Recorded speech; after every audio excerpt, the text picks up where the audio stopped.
Hola, hola, hola, ¿cómo están? Feliz y bendecido lunes, ¿cómo andan? Bueno, acá estamos en lo prometido que iba a leer un poquito de este libro. Estamos en el capítulo 7, voy a hacer la lectura del capítulo 7, espero poder terminarlo, es un poco largo, pero bueno, vamos a intentarlo a ver hasta dónde llegamos con el tiempo y con la voz. Pero bueno, acá estamos, en otra entrega de lectura en vivo, OVNIs y ciudades intraterrenas, investigación y verdad, de Fabio Serpa. Ya vamos por el capítulo 7, así que bueno, les doy la bienvenida a quienes se van conectando ahora, los que lo van a ver después. Muchísimas gracias por estar. Voy a poner acá el título para que sepan de qué estoy hablando si entran luego. Ahí estamos. Voy a dejarlo acá fijado y comienzo a leer un poquito del capítulo 7. Si puedo, lo termino y si no, bueno, lo terminaré mañana. Vamos a ver qué dice este capítulo. Vamos a acomodar un poco ahí por el tema de la luz. Hola, Clau. Un besito. Qué lindo verte por acá. Bueno, me encanta que se vayan sumando de a poquito, los que puedan y los que no, lo ven grabado. No hay problema. Va a quedar acá en Instagram o en YouTube. Vamos con el capítulo 7, que tiene como título Un viaje real al mundo subterráneo, investigación personal y exclusiva. Y nos dice así: en este punto encaja perfectamente un episodio acaecido en nuestro país y del que tuve conocimiento mucho antes del año 1976, fecha de aparición de la primera edición en alemán del libro Karl Brugger, Crónicas de Akakor, que relata la historia de los supervivientes de aquella gran civilización cósmica. En nuestra investigación, Hilda Torper narró su extraña experiencia ante nosotros a lo largo de largos interrogatorios. Dudábamos mucho hasta que pudimos encontrar razón en su sinrazón aparente. Hilda relataba: hace años, un curioso hecho irrumpió en mi vida cotidiana y me hizo sentir separada de mis semejantes, frustrada y un poco triste porque nunca se tomó en serio lo ocurrido. Nunca se le dio importancia. En vista de lo que el hecho tuvo eficientemente lugar y dado que luego me acaecieron otras experiencias, me siento obligada a contarlo una vez más, tratando de llamar la atención de alguien un poco más inteligente que yo o más accesible. Mi esposo y yo fuimos a Pinamar por primera vez, la única en el año 1966, con el Volkswagen azul. Nuestra hija nos había precedido con una amiga y su familia, hospedándose en el Hotel Maison. No fue muy difícil encontrarlos y una vez instalados en el hotel de nuestra preferencia, fuimos todos juntos a la playa. En aquel tiempo yo frecuentaba un grupo de señoras que decían no solo que los ovnis eran aparatos no convencionales tripulados por sus correspondientes astronautas, sino también que se llevaban hombres y mujeres por igual para estudiarlos, para divertirse o para algún otro experimento. No sabía si creerles o no, pero cuando nuestra hija anunció que habían visto ovnis en esos días, dejó de ser un chiste. Le pregunté tan cautelosamente como pude dónde se habían visto. Ella señaló hacia el sur de la playa de Pinamar para librarnos en cualquier momento de ser protagonistas. Después de esto, la conversación tomó un giro porque noté que a mi esposo no le gustara que habláramos de eso. Para decir la verdad, creo que sentimos temor a los ovnis. No sabía lo que ocurriría. Una de las tardes, hacia el final de nuestra estadía en Pinamar, creo que era el 25 de febrero, desperté a mi esposo de la siesta con un poco de mala intención, pues estaba planeando que fuéramos en coche por la ruta a conocer unas lagunas muy lindas que había por allí. Lo que le dije fue que Lo que le dije fue, no obstante, distinto, que iríamos a Madariaga a buscar el gran programa de cine para ir en la noche. En el camino hacía mucho calor y hacia las 3:15 de la tarde noté que ningún coche nos había pasado ni cruzado hacia Pinamar. Ya estábamos cerca de la curva donde le propondría parar un rato, cuando vi que el coche de la policía ya estaba allí. Era alguna marca de coche que ya no se ve más, cuyas características desconocí y que estaba estacionado frente a un portón que daba acceso a las lagunas. Entonces pensé, no podremos bajar ahí. Después de dispararlo y siempre del lado derecho del Volkswagen, algo llamó mi atención. Detrás de los maizales y casi al ras de la tierra volaba una torre que me parecía que nos vigilaba y seguía. Recuerdo que, como si fuera ayer, que codeé a mi esposo para llamar la atención. Recuerdo perfectamente que le dije, ¿y tú, que no querías hablar de ovnis? ¿Qué es eso, entonces? Pero él no sacó la vista del camino, porque algo nos estaba guiando. Yo, mientras tanto, subí el vidrio, porque nos llegaba desde afuera tanto calor que casi me asfixiaba, pero era peor. De modo que lo abrí nuevamente, ya que el calor persistía. ¿Sería de la torre?, me pregunté. La cosa que teníamos enfrente seguía guiñando a medida que avanzábamos. Le grité a mi esposo que podía ser una trilladora que aminoraba la marcha para dar paso, pero en vez de hacerme caso, él seguía a mayor velocidad. ¿No ves que estoy con el pie en el freno a fondo? ¿Y el coche? Estas fueron las últimas palabras que yo oí. ¿Qué fue lo que pasó? Nunca lo sabré, pero algo más grande que nosotros nos succionó. En ese momento pensé que aquellas pobres orugas que yo torturaba de niña, poniéndolas en los hormigueros, porque ahora me estaba pasando algo parecido a mí, y me picaba todo el cuerpo. Un ruido de aspiradora gigante nos impidió decir una palabra más, y nos sacó del coche con una fuerza sobrehumana. Después algo me pegó en la mandíbula inferior y no supe más. Había perdido la conciencia. Después de esto, y luego de lo que a mí me pareció una eternidad, comencé a volver en mí. ¿Pero quién era yo? Me había olvidado que era ese yo, y qué papel desempeñaba, y si tenía marido o no. Además, había olvidado que tenía hijos. Me habían quitado la memoria. ¿Quién y cómo? Y un gran miedo se apoderó de mí. Ay, perdón, pero me empezó a picar el ojo y me está llorando. Bueno. Un gran miedo se apoderó de mí. Y otra vez caía en el inconsciente, aquel limbo agradable donde no tenía que pensar. Perdonen, pero miren. Me está llorando el ojo de la nada. No lo puedo creer. Bueno. Una luz celeste intensa vino a molestarme e irrumpir mi sueño. Sentí que no lo podía soportar y grité para que la sacaran. ¿Cuántas veces hice eso? No lo sé. Imploré que la apagasen, pero seguían semiconsciente con los ojos cerrados. Así que me la aplicaron otra vez más y siguieron hasta que mantuve los ojos abiertos. Había aprendido que si abría los ojos ya no me aplicarían la luz azul. Qué pesados estaban mis párpados. Miren, no paran de caerme lágrimas. Bueno, no sé qué significará, pero me empezó a llorar el ojo derecho. Qué pesados estaban mis párpados. Otra cosa estaba ahí en su lugar. Frente a mis ojos había un objeto reluciente. Se componía de 2 discos unidos por una cadena y se mecía. Me hicieron dormir una vez más. Cuando desperté, verifiqué que estaba en una extraña camilla y a los costados había 5 o 6 hombres. ¿Pero qué hombres? Estaba siendo observada por ellos y yo no los conocía.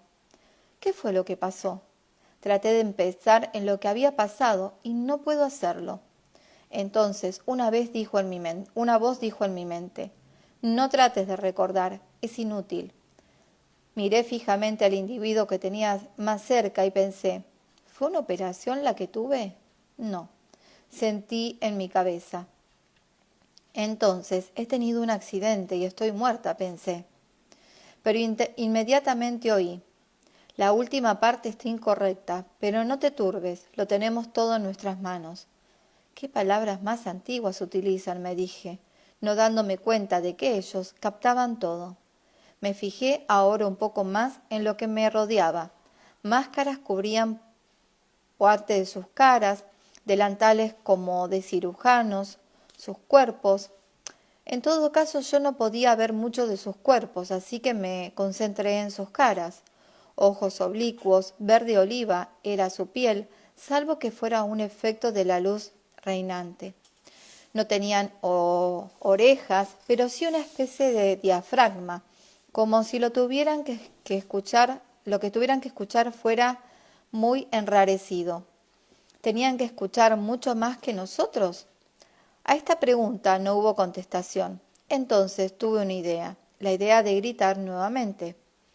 Pero el que yo miraba se me anticipó y haciendo una mueca puso las manos sobre el lugar donde debía tener sus orejas y me señaló que le causaría dolor. Tan inusitado fue este gesto que tuve que reír y entonces ellos se rieron también. Es así que se rompió el hielo. Entonces pensé, ¿las comunicaciones seguirán siendo telepáticas? ¿Quién era yo? Para ver que no estaba soñando, intenté pinchar mi antebrazo izquierdo con los dedos de la mano derecha, pero algo me lo impidió. Como si lo intuyeran, soltando mis manos y brazos después de sacar una aguja larga que tenía clavada en mi pecho, pude hacerlo. No, no parecía dormir y estar soñando todo esto. Deja de pensar en quién eres, oí en mi cabeza. Incorpórate, ordenó uno de los hombres. Lo hice y luego dejé deslizar mi cuerpo hasta quedarme en pie. Di un paso y me desplomé. No importa, dijo uno de ellos. Te vamos a sujetar con un soporte liviano que ni sentirás. Y con esto me hicieron pensar que podía caminar bien. Los humanoides se sacaron su indumentaria de cirujanos y se pusieron un gorro frigio, oscuro, como sus cuerpos. Qué raras son sus caras, pensaba yo. Había visto la crestita entre las cejas y sus tatuajes en la cara eran lampiños. No podía decir si usaban guantes o no, pero sus manos eran largas y delgadas. No pude contar los dedos. En eso se acercó uno de ellos y me indicó que sus tatuajes significaban algo. El del mentón era por valentía y el de la mejilla superior por bondad. Ahora dirígete al otro salón. Comencé a decir ¿por dónde?, cuando un papel se desplazó en la pared del edificio en que estábamos. Era un cuarto en que no se veía nada, ni siquiera una de las ventanas para observar a qué altura estábamos, y los humanoides me habían guiado. De pronto comenzó un altavoz a emitir con voz fuerte las bienaventuranzas de Jesucristo, pero de un modo arcaico. La voz era hermosa, pero demasiado fuerte para mí, así que pensé en voz alta. Está muy alta la voz, y enseguida bajó su volumen. Continuaba la voz hasta que pensé, ¿de qué vale si las personas casi no hacen caso a él? Entonces esa voz se detuvo y dijo, gracias, es todo lo que queríamos saber. Ahora podía ver un poco, así que comencé a examinar la habitación, donde había una consola con muchos pedales. Iba a tocar un pedal cuando se vio un gran resplandor y pude distinguir al doctor con una lámpara de Aladino y una figura que no había visto antes. Esta figura estaba vestida de modo diferente a los otros. Tenía un uniforme tornasolado y era rubio. Expresó, soy Turnelde y me tendrás de compañía. Todo esto lo dijo sin mover sus labios. Yo Ponderé el tenerlo de compañía por el resto de mi vida. Además, me llamó Fenilica, de modo que si no fuera por su figura estilizada, hubiéramos sido como hermanos. Después de mirarnos un rato, le dije que quería saber dónde estábamos y cómo se desplazaba este extraño aparato, porque por fin había descubierto que nos movíamos. No cabía en mi mente que eso fuera un ovni. Primero me mostró una pequeña ventanita circular en el suelo del aparato, que habría pasado desapercibida si él no me hubiera señalado. Yo miré a través de ella y me sorprendí al ver al mar muy lejos del ovni, pero estábamos estáticos. Bueno, dijo Turnelde, ahora pon las manos sobre este pedal. Yo obedecí y él, colocándose detrás de mí con sus manos sobre las mías, accionó el pedal levemente hacia arriba y se sintió un leve movimiento, como si estuviéramos en un ascensor muy suave. Sunch, dijo Turnelde, y yo lo imité seriamente, y mirando por la ventana vi cómo habíamos dejado atrás el mundo. Ahora haremos esto a la inversa, ordenó. Los dos dijimos Sunch juntos y nos reímos de la coincidencia. Mirando por la ventana, vimos cómo se había acercado el mundo, como una pelota de tenis, pensé, ya que no había necesidad de hablar. Qué lindo era estar con ellos, pero lo que no esperaba era lo de su mano. Había observado que era arrugada y sus dedos eran 6. De todos modos, dijo él, tú estás completamente desnuda, así que estamos a mano. Para mi consternación vi que era cierto, así que de allí en adelante me porté con más decoro. No te aflijas, dijo Turnelde, no te haremos ningún daño. Y con esto comenzó a llamar a los otros para que ocupáramos las butacas que súbitamente aparecieron. Íbamos a ver algunos planetas. Cada uno ocupó una butaca y se oscureció el salón. Yo tenía que prestar especial atención porque la lección era para mí. ¡Qué planetas más desolados! Pasaron uno amarillo, otro apagado y otro que estaba ardiendo, y uno destruido con bombas nucleares que no quise ver. Cuando pasó un planeta oscuro, todos saltaron de sus butacas como para evitarlo. Era bastante real la película. Hasta que pasó un planeta verde azulado. Grité, este es el que quiero vivir. Pararon el film. ¿Estás segura?, me preguntaron. Sí, es el que quiero ver, repetí. Es el que quiero ver. Pues has elegido el planeta del que vienes. El mismo del que vengo. ¿El mismo del que vengo? Y mientras lo ponían de vuelta, ellos me decían que me lo mostrarían. Yo agradecí sus palabras sin saber lo que me esperaba. Debimos haber ido a Río de Janeiro primero, por un momento pasamos por el Mato Grosso y en un punto estratégico para ellos bajamos. ¿Cómo? No lo sé. Tan suave fue el descenso. Estábamos ya en la tierra, donde y cuando adquirí un pantalón, no lo sé tampoco. Solamente sé que cuando me cansaba de trotar, ellos me tomaban por los codos y así avanzábamos más rápidamente por la senda de un bosque. Nos acercamos a una catarata y uno de los acuonautas, pues estaban ataviados para bucear, me instruyó sobre una palabra que yo debería pronunciar si los nativos comenzaban a ser molestos. Benham era la palabra, que traducida significaba país de los buenos. No lo recuerdo muy bien, ya que no sabía qué idioma hablaban. Llegamos a un angosto desfiladero que corría entre el sitio en el que estábamos y una catarata. Yo debería tomar ese camino para llegar hasta la catarata. Había un espacio detrás del agua que no alcanzábamos a ver, una gran caverna.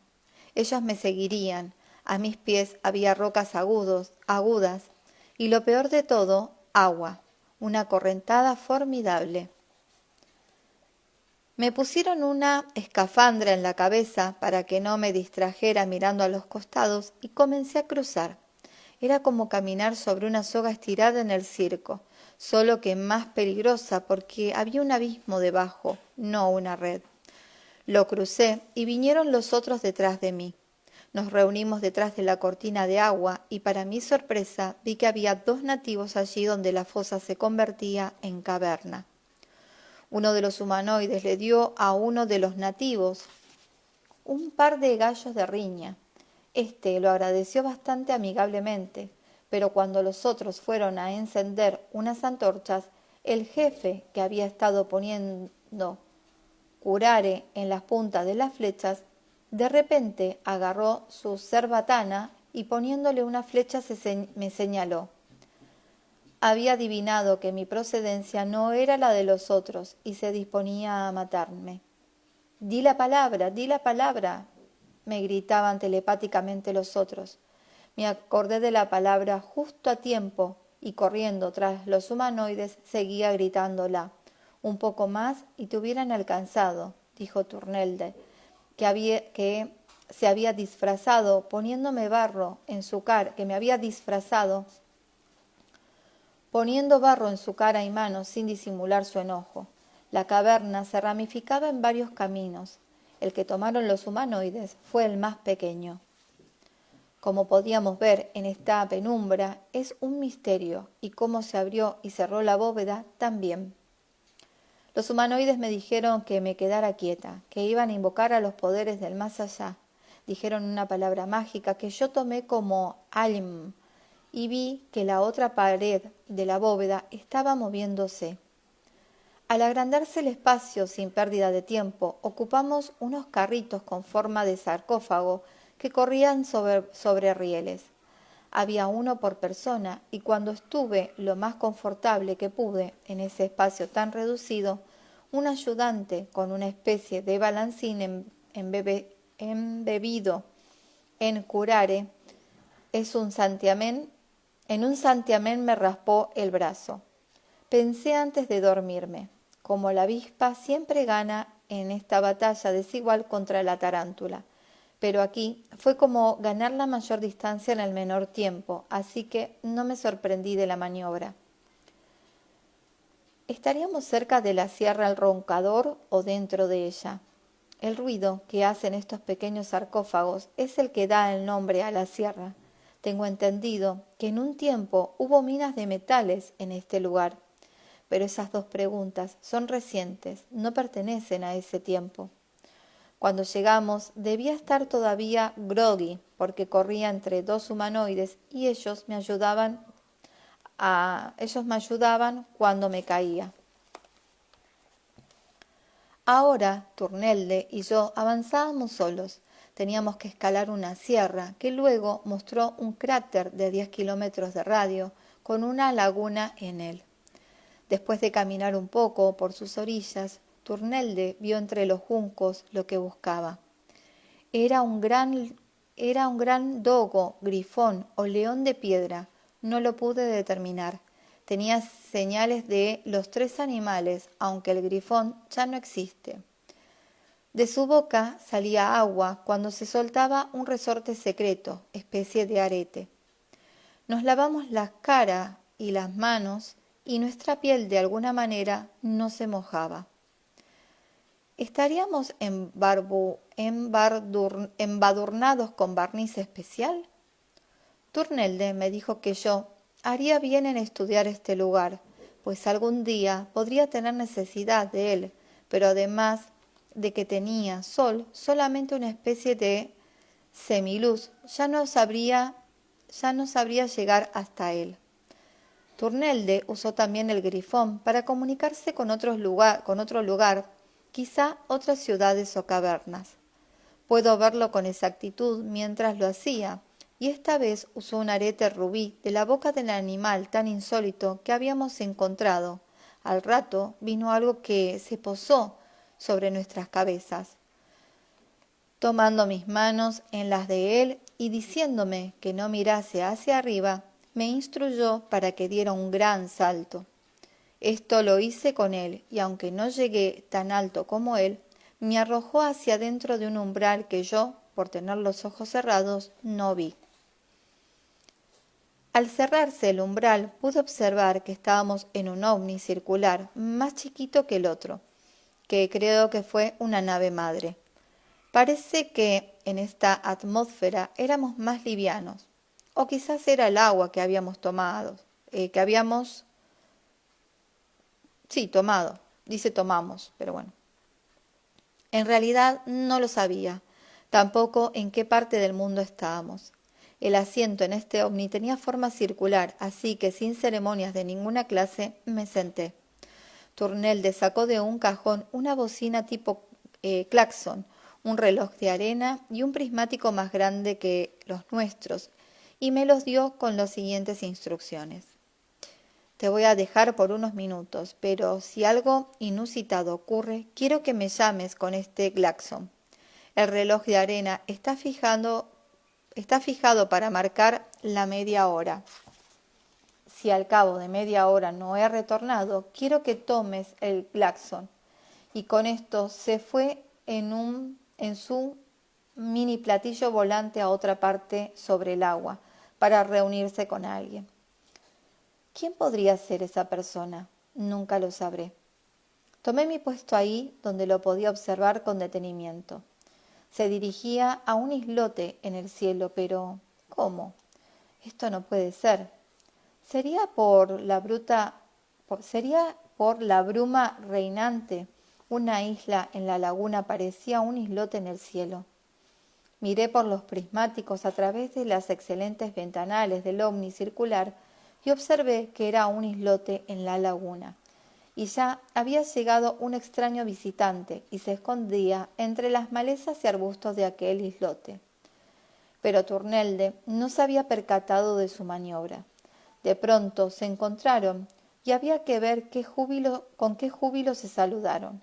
Hicieron un bailecito alrededor de sí mismos y se palmotearon las espaldas. Aunque la distancia era de unos 10 kilómetros, pude observarlo todo. Estos hombres hablaban con gestos y estoy segura de que todo lo que tenían que decirse fue dicho sin una articulación, porque ellos son telépatas. Yo sé que en un momento se refirió Turnelde a mí, porque miraron en mi dirección y yo me sonrojé. Creí que el visitante me podía ver así como estaba, semidesnuda, hasta que me acordé de que yo tenía los prismáticos, no ellos. Luego, cuando se cumplió la media hora, accioné el claxon. Turnelde se despidió efusivamente de su amigo y tomando su mini platillo, vino en mi dirección.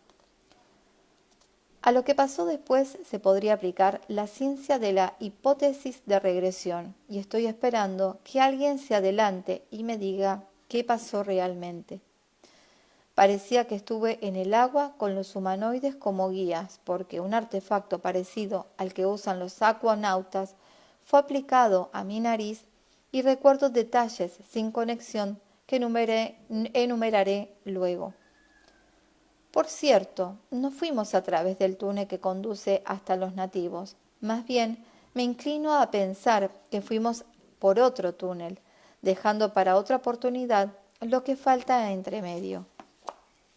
Este túnel era diferente de los otros, y una vez más me transportaban dos humanoides, hasta que me desperté corriendo y vi las paredes lustrosas del túnel. Me volví hacia uno y otro humanoide, pidiendo encarecidamente que me soltaran un poco para examinarlas, pedido que fue aceptado. Eran suaves y lustrosas y llevaban en sus envolturas capas de colores en serpentina, pero los hombres se empecinaban y esto fue lo único que pude observar. Yo pregunto, ¿qué clase de hombre tuvo en años pasados el aparato que pulía y al mismo tiempo excavó tales túneles? Una vez en el ovni nave madre, ocasionalmente nos pusimos a hablar de banderas, banderines y emblemas.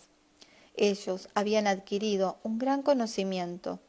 Para no extenderme tanto, les diré que tienen un emblema muy parecido a las banderas de nuestro país y de Brasil, con un hipocampo en el centro. Les indiqué que la bandera argentina era azul y blanca con un sol en el medio. A estos se mostraron indiferentes, como si ya lo supieran. Entonces se refirieron a la bandera japonesa, con un sol con rayas. Pero, ¿a qué sol hacían referencia?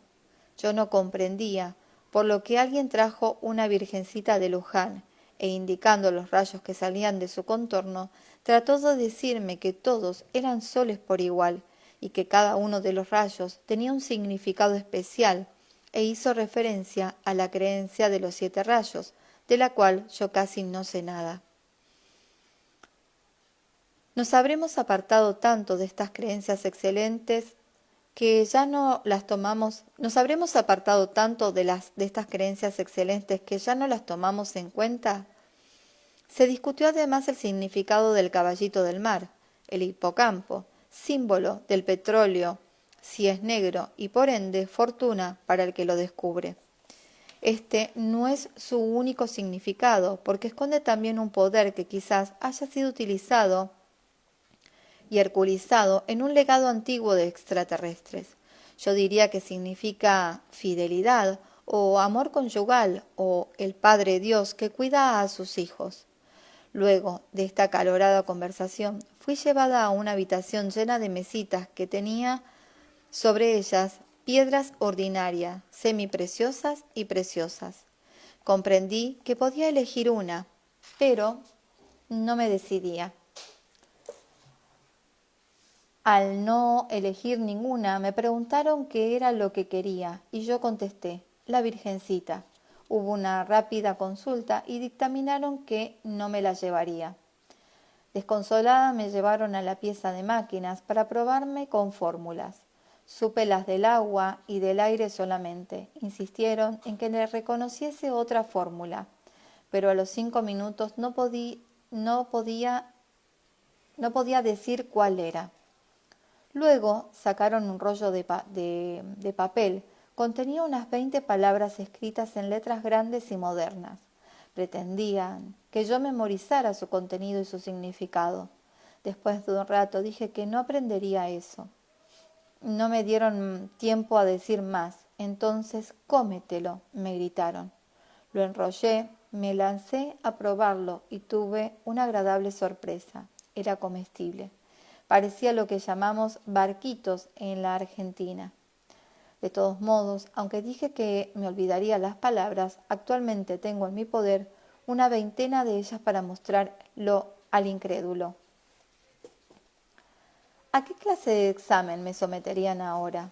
Pero los hombres se tuvieron que ir, así que quedó Turnelde solamente. Él me mostró algo que no sospechaba. Debajo de una de las butacas, cuando la hizo girar sobre un riel redondo, apareció un gran círculo. Corriéndolo hacia un lado con algún dispositivo reveló lo que estaban haciendo los hombres. Había otro salón debajo, lo bastante grande para jugar un juego con raquetas de mango largo y una pelota no común, cubierta de plumas. Dejamos que los humanoides se divirtieran un poco, pensé. No sabía lo que esperaba todavía. 2 humanoides femeninos aparecieron con sus anotadores y lápices. Por supuesto, eran más veloces que los nuestros. Ellas eran de piel cetrina, pero una lámpara especial las hacía parecer verdosas. De los otros había menos. Eran los superiores, los Soudanese van Hanistan, quienes eran más de mi tipo. Turnelde me las presentó, diciendo que querían hacer algunas preguntas, y al mismo tiempo me advirtió que me olvidara de todo lo que estaba pasando. Yo me ponderé sus palabras y protesté, hasta que las chicas las repitieron. Había algo de verdad en lo que había dicho. Las chicas me hicieron algunas preguntas a las cuales contesté mecánicamente. Ya estaríamos por llegar, pero ¿a dónde? Noté que el sol se ponía y me di cuenta de que ellos estaban esperando algo. No estaba muy segura. Efectivamente. ¿Ves ese pescador?, me preguntó Turnelde, y sin esperar a que contestara, dije, estamos esperando que empaque sus cosas y se vaya. Yo seguía extrañada. El pescador estaba sobre su silla de lona, en un pequeño espigón de un lago o de un brazo de mar, y nosotros podíamos verlo, pero él no. ¿Cómo es que él no nos ve? Tenía una línea extendida y flotaba en un bote sobre el agua. Cuando se fuera, algo ocurriría, pero no podía imaginar qué. De pronto, Turnelde ordenó a uno de los otros seres que buscara algo. Dijo, y esto, pensé, no lo olvidaría como las otras palabras. Ein matomenge suei manitolmeranque. Y mirando hacia el otro lado del ovni, vi un espectáculo que revolucionó mis sentidos. Era mi esposo, Roberto, y estaba rodeado de acompañantes. Por su parte, su indumentaria se le cayó entonces. Distraídamente dije que él necesitaba un alfiler de resorte. Los extraterrestres me preguntaron cuál era su significado. Yo, todavía distraída, di la explicación. Escuché como en un sueño, como Turnelde me decía que yo estaba vestida de igual forma, que por qué no me fijaba. Un burlete blanco envolvía todo mi cuerpo. No lo podía creer. Ahora nada sería igual. Adiós, mi utopía. Y finalmente, volviéndome hacia Turnelde, pregunté, ¿y ahora qué pasará? Nada, pero olvidarás todo, me contestó. Secretamente resolví que no olvidaría. Mientras tanto, Roberto se acercaba a mí. ¿Cómo te va?, me dijo. Yo, hecho una furia, me deshacía por acordarme todos los detalles de lo que había sucedido, hasta que el ayudante se acercó con un vino o algo así. Ahora sí me quería ir. Me quería ir para decirles a todos lo que había acontecido, y Turnelde sabía esto, así que mientras yo protestaba, no habíamos tomado el té ni cenado, mientras yo protestaba que no había tomado el té ni cenado, él me dijo con una pizca de picardía en sus ojos, esta bebida los reconfortará para el viaje que tienen que emprender. Entonces pasó lo increíble, lo indecible. Mientras nosotros aceptamos unas copas de cristal, hundimos sus sostenes hasta la mitad en la bandeja agujereada y una de las balcolets tocaba una pieza que por su sonido recordaba un toque de queda. Mirando hacia el sol Turnete se volvió transparente y una luz rojiza vino de él y nos envolvió a nosotros. Qué parecido al Sagrado Corazón, pensé yo. Ahora nada será igual. Yo amaba a Turnelde con toda mi alma y en ese momento, ¿qué fue lo que dijo? Ich tane leb, ich tane siurt. Pasaron muchos años antes que tuviera una idea de su significado. Traducido es, yo a Dios adoro, yo a Dios sirvo. Ver el libro de oro de los dioses de E. B. Daniken. Fue mi esposo quien rompió el encanto del momento cuando inconscientemente dijo, ¡qué cóctel bárbaro! Yo no había tomado el mío todavía, tan apabullada estaba pensando y admirando, pero como Turnelde me estaba mirando, muy a mi pesar mío lo tuve que tragar. Era espeso y dulzón y no era ningún cóctel. Era específico. ¿Qué efecto tendría sobre mí atormentadamente? Entonces comenzó el canto del gallo. No podía ver a ninguno de ellos cantándolo. Todos comenzaron juntos a clamar. Jumisai, Jumisai, cantaban en la entrada de la nave y lloraban fingiendo estar tristes. Nos palometeaban las espaldas. Cuando yo decidida me acerqué a la entrada, di media vuelta y dije que no bajaría. El miedo se apoderó de mí. El doctor tomó mi brazo y me llevó a un lado y me habló de este modo. Ahora ya se ha ido el pescador, pero no podemos estar seguros de que no volverá. Es por eso que estamos tan alto en las nubes. Bajaremos un poco más y no tendrás que temer nada. 2 de nuestros hombres los acompañarán, tomando la trasera sobre el camino de luz. ¿Te acuerdas una palabrita corta que usamos a menudo? Sí, le dije. ¿Y te acuerdas cuando vibrábamos? Sí, así es, contesté. Bueno, dijo, De la misma forma, lo harás tú ahora para ti y tu esposo. No temas, no temas, fue el resto del mensaje. Fui la primera en poner pie sobre la escalera de la luz sólida, y sin mirar atrás llegué hasta unas piedras chatas que se asomaban sobre el agua, que por algún motivo estaban secas a pesar del agua. Llegué a tierra firme y vi a los dos humanoides ayudando a mi esposo. Tenían dificultades con él, pero no se me ocurrió pedir ayuda al cielo. Solamente quería vengarme de este maldito gallo lesco, que era el hombre de uno de los hombres, Rascoe, el del otro. Y una vez en la playa, uno de ellos marchó en busca de nuestras ropas, que estaban intactas, dentro de bolsas de polietileno o algo similar. Primero, saquen toda la ropa de las bolsas, porque éstas se autodestruirán en 3 minutos, dijo. Efectivamente, después de 3 minutos, ya no quedaban bolsas, pero tampoco quedaban las tiras de burlete.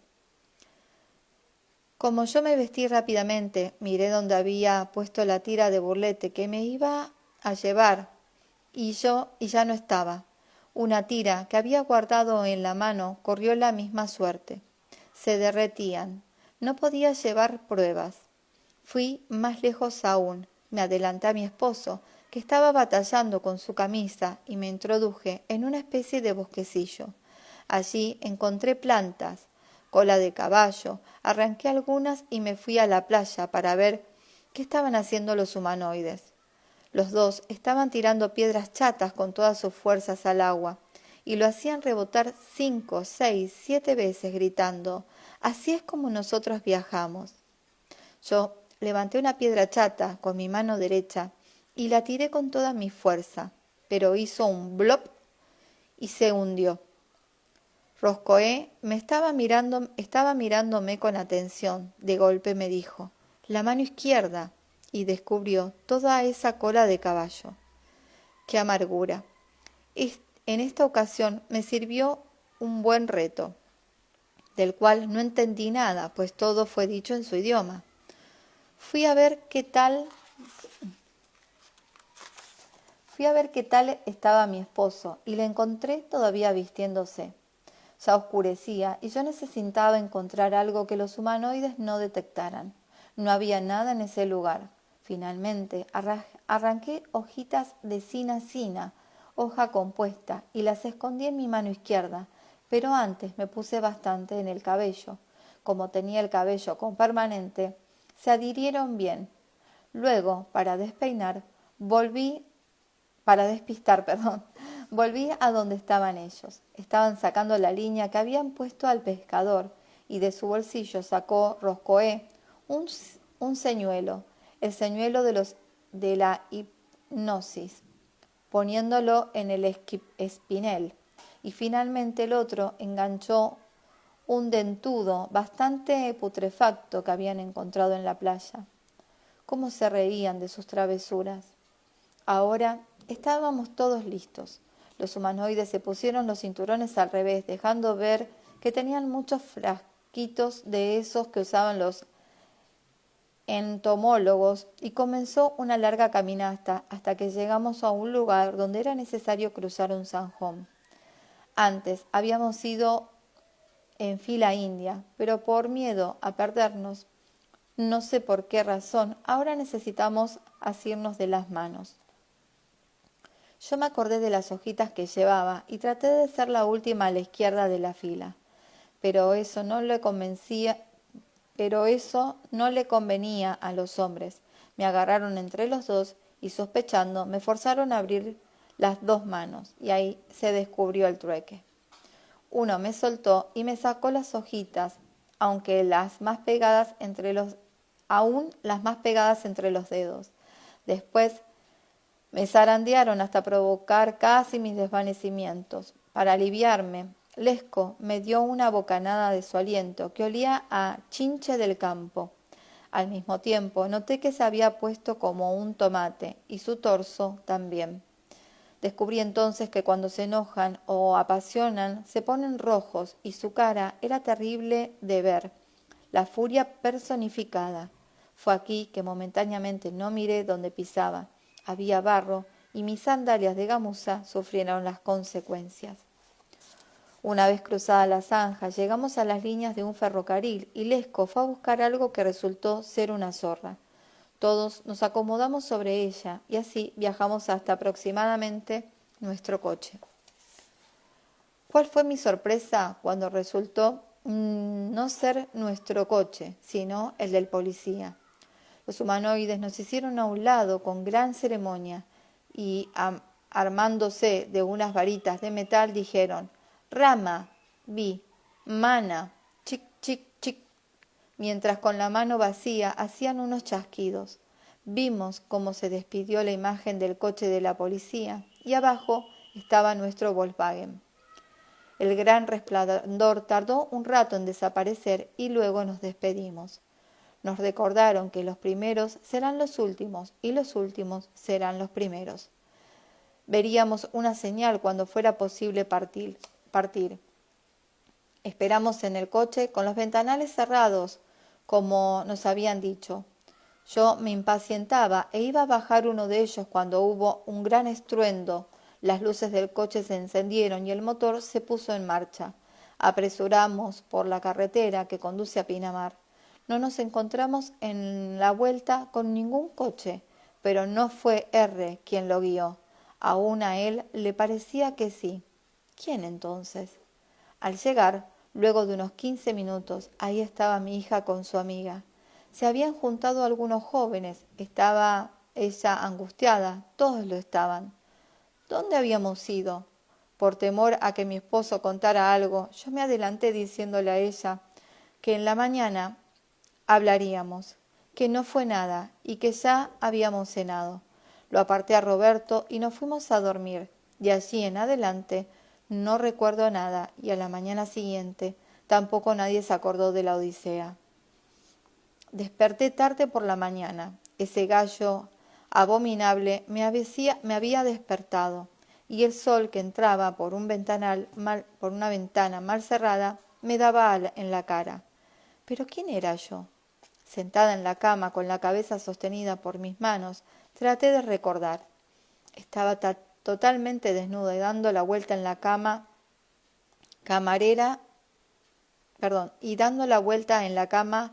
camera vi a un hombre. Dios mío, exclamé, si esto me sigue pasando tendré que ir al médico. Es claro, yo recordaba que algo similar me había pasado lejana y recientemente, pero no recordaba de qué se trataba. Miré mi ropa sobre la silla. Qué ordenada estaba. ¿Y las sandalias? Ordenadas pero embarradas. ¿Dónde las había embarrado? Si no llovió más que un chaparrón en todo ese tiempo. Las ropas de Roberto estaban igual de ordenadas sobre otra silla. Sentí un dolor en el ombligo y me desperté para ir al baño. Decidí tomarme un baño completo. Me sentí pegajosa, como si hubiera transpirado mucho. De vuelta del baño noté en mi lado de la cama muchas hojitas de cina, pero permanecían mudas y nada me decían. Me puse la malla debajo de mi vestido de verano y fui a desayunar. Dejé que Roberto durmiera. En la playa habría bastante tiempo para hablar de lo que habíamos hecho ayer. Llevé mi libro a la playa. La sombrilla me protegía del sol que necesitaba para leer. Fue el libro de Gerald Durrell, Mi familia y otros animales. Hice varios intentos para leer, pero parecía una mancha roja en cuanto fijaba la vista en la hoja. Traté de comprobar si la veía en las cosas que me rodeaban. En efecto, apareció sobre la arena cerca de mí. Tenía forma de pelota de rugby y también en el horizonte, sobre el mar, las arenas y las carpas. Dios mío, dije, tendré que ir al oculista.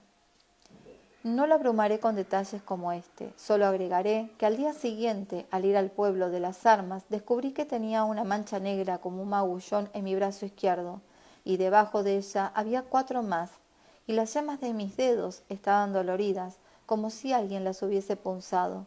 También encontré en mis pantalones pied du pouple varias manchas de barro. El síntoma de la gran pelota de rugby roja fue lo último en desaparecer. ya que la tuve durante 2 meses. El desasosiego y la nostalgia también invadieron mi ánimo en forma permanente a mi regreso a Buenos Aires. Allí estaba el coche de la policía en su acostumbrado lugar. Recordé lo que había pasado. Roberto no quiso nunca más comentar el suceso, pero yo sí, sin saber a quién. Afortunadamente, y recién después de 4 meses, cuando leí los datos sobre Betty y Barney Hill en el caso de los Estados Unidos, vi algo de similitud a nuestras experiencias.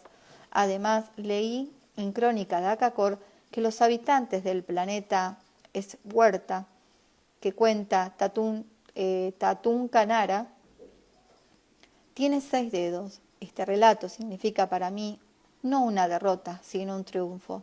Así quiero contárselo a ustedes.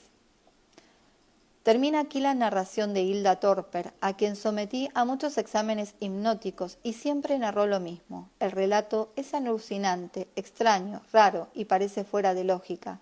Pero, ¿quién tiene realmente la verdad? ¿Somos dueños de la verdad, verdad?